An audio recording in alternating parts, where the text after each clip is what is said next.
국민의힘에서는요. 이 두 사람이 또라는 말, 뭐 구원이 있습니다만 이 두 사람의 관계가 계속 불거지고 있어요. 총선 패배의 책임을 놓고 안철수 의원 그리고 이준석 전 대표가 상대방을 향해서 원색적인 비난까지 쏟아내며 옥신각신 설전을 이어가고 있습니다. 어제는요.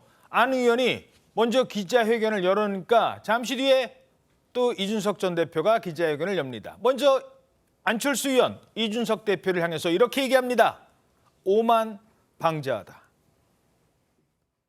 이준석 전 대표는 당을 비아냥거리고 조롱하면서 내부 총질만 일삼는 오만의 극치를 달리고 있습니다. 박근혜 정부의 은덕을 입고 어린 나이에 정치에 입문해 당 쇄신을 위해 지켜 세우고 대접해 주었더니 오만방자함이 극에 달했습니다. 이준석을 내보내기 위해 자발적인 서명운동에 동참해 주신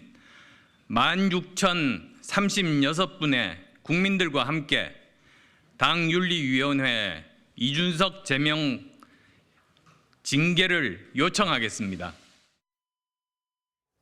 자, 이러면서 제명이라고 했잖아요. 안철수 의원, 이준석 전 대표 제명해야 된다라면서 지금 온라인 서명운동까지 진행하고 있습니다. 일단 당에서는 이 문제 어떻게 보고 있어요?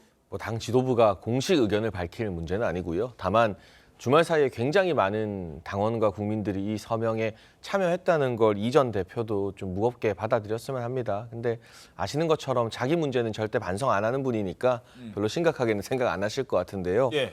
16,000명, 어마어마한 숫자죠. 실명인 것을 전제로 하면 이게 중복도 안 될 텐데 여기에 대한 어떤 무거운 의미를 받아들이고 저희 지도부도 뭐 이 선거 결과 반성하는 것처럼 정치라는 게 누구든 반성 많이 하고 남에게 화살 돌리기 이전에 자기 자신을 돌아보는 사람이 궁극적으로 국민의 선택을 받는 거 아니겠습니까? 그런 점에서 뭐 안철수 의원이 이런 문제 제기를 할 때 정치적 공방의 대상이 될 수는 있지만 그래도 안 의원이 대선 주자도 했고 당 대표도 했고 국회의원도 3선인가요? 근데 그런 분을 뭐 아픈 사람 상대 안 한다.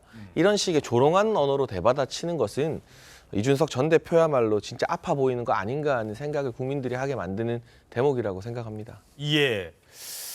자, 뭐 이 질문 드리면 좀 그렇습니다만 왜 이준석 대표가 비호감인 사람들도 많이 있어요. 사실 이준석 대표를 좋아하는 사람도 있고 비호감인 이유도 있고 왜 비호감을 받고 있다고 생각하세요? 그냥 직격 한번 하시죠. 그러니까 모든 부분에 있어서 자기는 다 100% 옳다라는 신념을 가지고 있잖아요. 근데 김정은도 아니고 어떻게 100% 옳은 사람이 있어요. 이 전 대표가 기자회견으로 대통령께 뭐 지적을 했죠. 대통령조차도 100% 옳을 수는 없습니다. 그 어떤 정치인도 마찬가지예요. 아무리 대단한 분이라 하더라도 늘 반성하고 쇄신하고 변하기 위해서 노력을 해야 되는데 이준석 전 대표에 대한 수많은 언론의 지적과 질타, 정치인들의 조언이 있었는데 단 한 가지라도 인정하고 반성하는 척이라도 한 적이 없잖아요. 그 부분에 있어서 자신은 수령 무오르서를 주장하는 김정은 같은 모습을 보이면서 남에게만 고쳐라 반성하라라고 하니까 진정성을 느끼기 힘들고 많은 당원과 국민들로부터 외면을 받아서 지금에 이르지 않았나. 그러니까 비판자로서의 이준석의 역할은 아직도 있을지 모릅니다. 언론이 조명을 하죠. 그런데 이준석이 대안이냐, 이준석이 그 책임을 질 수 있는 지도자의 자리에 다시금 올라갈 수 있느냐, 여기에 대해서는 지금 국민의힘과 윤석열 정부를 비판하는 언론 모두가 다 동의하지 않을 거라고 생각합니다. 예. 자, 그런데요. 안철수 의원 기자회견 이렇게 하고 나서 좀 뭐 우는 모습 나왔습니다만 바로 그 자리에 40분 뒤에 같은 자리에 섭니다. 국회 기자회견장에. 그리고서는 이렇게 했습니다. 대통령께서 바뀌지 않으면 내년 총선에서 패배할 수밖에 없다고 보시는 건가요? 저는 선거 중독자입니다. 선거 맨날 고민합니다. 그런데 없습니다. 네. 대통령께서 지금의 정책 기조와 국정 기조를 바꾸지 않으시고 선거를 이길 수 있는 방법이 있으면 저라도 그렇게 하고 싶었을 겁니다.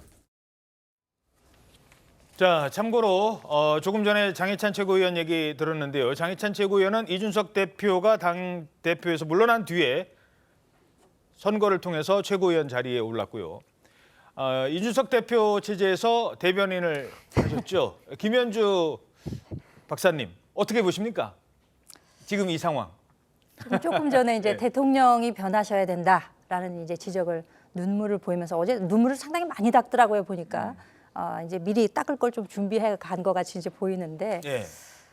대통령께서 변하셔야 된다라는 말은 맞는 말이죠. 요즘 말로 뭐 만말이라고 하나요? 근데 이준석 전 대표를 바라보는 그 대중의 인식은 좀 딜레마적 요소가 있다고 생각이 됩니다. 아, 말은 참 맞는 말을 한다, 맞는 지적을 한다. 라면서도 그것을 근데 이준석 대표가 할 말이냐라는 이 이중적 인식이 분명히 있는 것도 사실이에요. 왜냐하면은 이준석 전 대표가 대표이던 시절에 예를 들면 보수 정당으로서 할 수 없었던 뭐 아젠다를 세팅한다던가 이슈를 선점한다던가 뭐 선거 공학적으로 뭔가 전략을 세운다던가 이런 점에 굉장히 좀 유능한 특장점이 있었던 것은 사실입니다. 그건 부정할 수 없는데 그럼에도 당원들 가운데 특히 좀 연령이 높으신 분들 가운데는 굉장히 미운털이 박혔어요. 그래서 무슨 얘기만 하면 일단 들어보려고 하지 않는 분들이 굉장히 많거든요. 아, 그런 거 실제로 또 느끼세요? 그렇습니다. 실제로 만나 뵈도 그런 이야기들을 하시는 분들이 많았습니다. 그렇기 때문에 이것은 본인 태도에도 문제가 있지 않는 것인가라는 생각을 분명히 할 필요는 있다고 생각이 됩니다. 예, 알겠습니다.